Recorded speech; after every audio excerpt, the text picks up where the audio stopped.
আসসালামু আলাইকুম বন্ধুরা, সকাল থেকে ব্লগটা শুরু করলাম। Good morning. এই যে দেখো, এই মেয়েরা স্কুলে চলে যাচ্ছে। নিমি সালাম দাও। আসসালামু আলাইকুম। নিহা সালাম দাও। আসসালামু আলাইকুম। আসসালামু আলাইকুম। সে কটা বসেছে? পানির বোতল। আম্মু জানো আমার মাম্পার থেকে ফোটা ফোটা করে একজনের বেঞ্চে পানি পড়ে গেছিল। তোমার স্কুলের সাদা জুতা কোথায়? নখে উঠে গেছে? তো বলো না কেন, তোমার বাবাকে হ্যান্ডি প্লাস আনতে বলতাম। আচ্ছা কি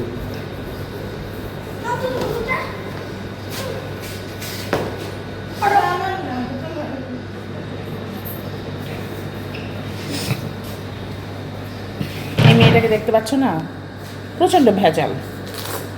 100%-এর মধ্যে 99% ভেজাল, আর 1%, না সরি, 100%-এর মধ্যে 50% ভেজাল, 50% ঝগড়ি।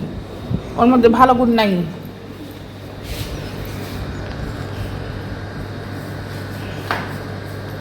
লাইফে মানুষকে সুন্দর সুন্দর করে, কিন্তু আমি কালকে বলেছি উস্তি চেহারা পে মাত যাও। তোমার চেহারাতে ভূত আছে। আচ্ছা কি বলবো বন্ধুরা দেখো, এখানে ডালটা আমি বসিয়ে দিয়েছি, ডালটা সিদ্ধ হয়ে গেছে। এখানে আমি কাঁচামরিচ, রসুন, লবণ, হলুদ দিয়ে দিব। আর এইদিকে হচ্ছে মাছটা ভিজাই দিছি। মাছগুলো আজকে জাস্ট ভাজবো। আজকে ডাল রান্না করবো আর মাছ ভাজবো, আর কিছু করবো না। চলো আগে হচ্ছে কাপড়গুলো ভিজাই দিয়ে আসি। এই যে দেখো কাপড়, বুয়া যেহেতু আসছে আমি কাপড়গুলো একটু ভিজায় দিয়ে দেখা হবে রান্নাঘর। আর এই যে নিম্মি সোনা স্কুল থেকে চলে এসেছে। নিম্মি সোনা, বাইরে গরম কেমন? অনেক। নাস্তা করেছো? আজকে টিফিনে কি খেয়েছিলে? খেয়েছে মুড়ি মাখা আর কি? এই ফুচকার সাথে একটু চটপটি। চটপটি?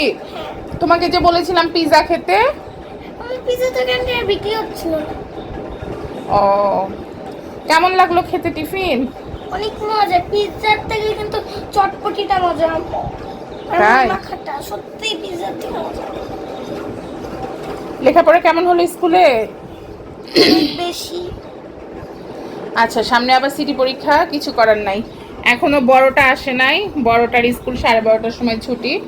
মেয়েটা এই যে বাতাসে আছে, থাক।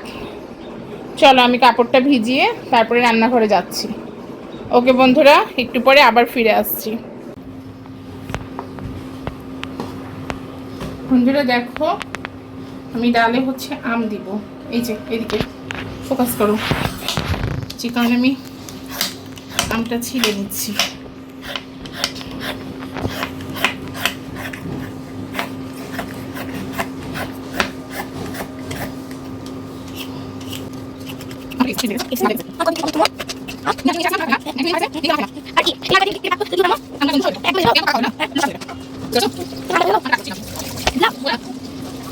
বন্ধুরা দেখো, এখানে 4 পিস আম দিয়ে দিয়েছি। হ্যাঁ, একটু লবণ টবণ দিয়ে দিই, এগুলো ফুটতে থাকুক, তখন আমি আরেকটা আম কাটতেছি।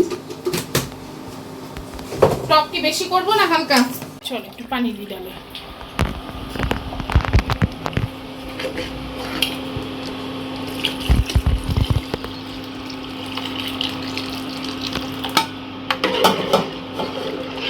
ডালটা ফুটবে, খুব সুন্দর হয়ে ডাল ফুটবে। ডাল যত ফুটবে তত টেস্ট হবে। মসুর ডালের নিয়ম তাই, বুঝতে পারছো বুড়ি?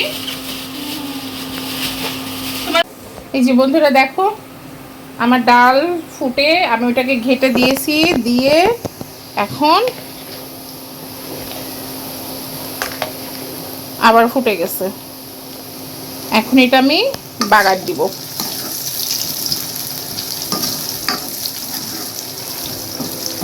গাইস দেখেন, এখানে কিন্তু আম্মু অলরেডি চুলাতে মাছগুলো ভাজতে দিয়ে দিচ্ছে। তো কি মাছ আম্মু? এই যে দেখেন সরপুঁটি মাছগুলো ভাজতে দিয়ে দিচ্ছে অলরেডি, ভাজা হচ্ছে। আজকে খালি মাছ ভাজবো আর ডাল। আর গাইস এখানে কি আরেকটা মাছ আমি পরিষ্কার করতেছে, টাটকিনি। এটা ভাজবা? এটাও হ্যাঁ, রাতের জন্য ভেজে রাখবো। তো গাইস আজকে মেনু হচ্ছে মাছ ভাজা, ডাল আর ভাত। এই গরমের বেশি কিছু করতে পারবো না। গাইস আজকে অতিরিক্ত গরম পড়ছে। আমি এই যে কিছুক্ষণ আগে স্কুল থেকে আসলাম, নিম্মিকে তো পাপা নিয়ে আসছিল। তো গাইস দেখেন এদিকে আন্টি এখানে রসুন ছিলতেছে দিয়ে কাটতেছে, আর এখানে আদা ছিলে কাটা রাখা হয়েছে, দেশি রসুন এগুলো। গাইস দেখেন এখানে আম্মু কিন্তু মাছ উল্টে ভাজা ডান, আর এখানে এটা আরেকটু ভাজবো, কড়া করবো, শুধু ভাজা খাবো না, কড়া করে ভাজবো। পাগল কথা। এটা মাখায় রেখে দাও, রাতে ভাজা যাবে না। হ্যাঁ, তুমি ভাইছো গরমের মধ্যে।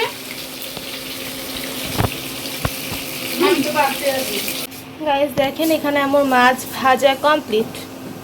না, সবগুলো তো গাইস এখন কিন্তু 6:30 বাজে। আমি কিন্তু আজকে 3:30টার সময় কোচিংয়ে গেছিলাম। তো কোচিং থেকে আসছি 5:30টার সময়, এখন 6:30 বাজে।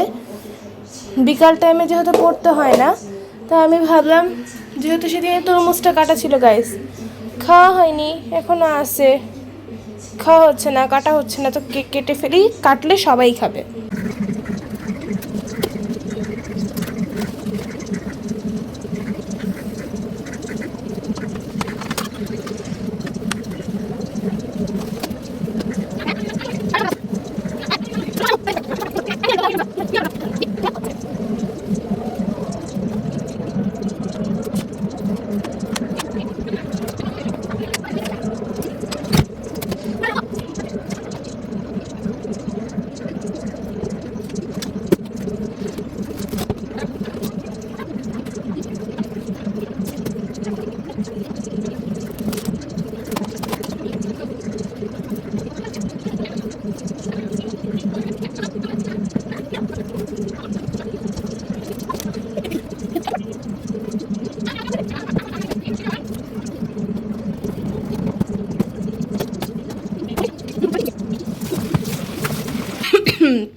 তো গাইজ আমরা কিন্তু তরমুজ খেলাম, এখন আমরা ডাল চচ্চড়ি দিয়ে পরোটা খাবো। আমি কিন্তু তরমুজ দুইটা খেয়েছি, আমি খাইনি।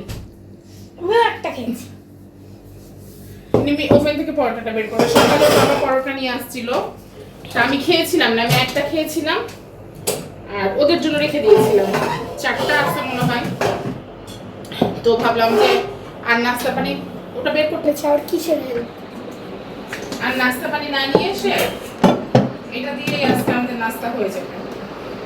তাই সবাই মিলে আগে আমি টেস্ট করবো যে ডাল